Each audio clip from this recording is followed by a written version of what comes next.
નમસ્કાર દર્શક મિત્રો, હું છું રૂપલ વેણિયા. સંપૂર્ણ ન્યૂઝમાં આપનું સ્વાગત છે.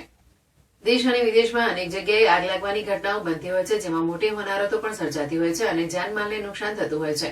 અનેક ફેક્ટરીઓ, મોલો, હોસ્પિટલ, ગોદામ અને ઘરોમાં અમુક કારણોસર આગ લાગવાની ઘટનાઓ સામે આવતી હોય છે, જેમાં મોટા પ્રમાણમાં નુકસાન પણ સર્જાતું હોય છે.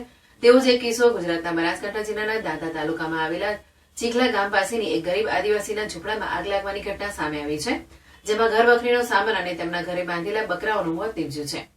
ગઈકાલે સાંજે અંબાજીના ચીખલા ગામ નજીક છાપરામાં આગ લાગવાની ઘટના સામે આવી છે. આ ઘટનામાં ચીખલાના પાદરાફળીમાં આદિવાસીનું ઝૂંપડું બળીને ખાખ થઈ ગયું હતું, તો સાથે સાથે ઝૂંપડામાં ઘર વખરી સહિત રોકડ નાણાં પણ બળી ગયા હતા. આગ એટલી ભયંકર હતી કે ઘરમાં બાંધેલા 5 બકરાઓના પણ બળીને ભડથું થઈ જતા મોત નીપજ્યા હતા. આસપાસના પડોશીઓએ ડોલ અને બેડાથી આગ ઓલવવાના પ્રયાસથી બાજુનું ઘર બચી ગયું હતું. ઘર માલિક વિરમપુર ગયેલો હોવાથી ઘરમાં કોઈ વ્યક્તિ ન હોવાથી મનુષ્ય જાનહાની ટળી હતી. આદિવાસીના ઘરમાં આગ લાગવાનું કારણ હજી અકબંધ છે. ઘટનાની જાણ ગામના સરપંચને થતા ગામના સરપંચ પણ ઘટના સ્થળે પહોંચ્યા હતા.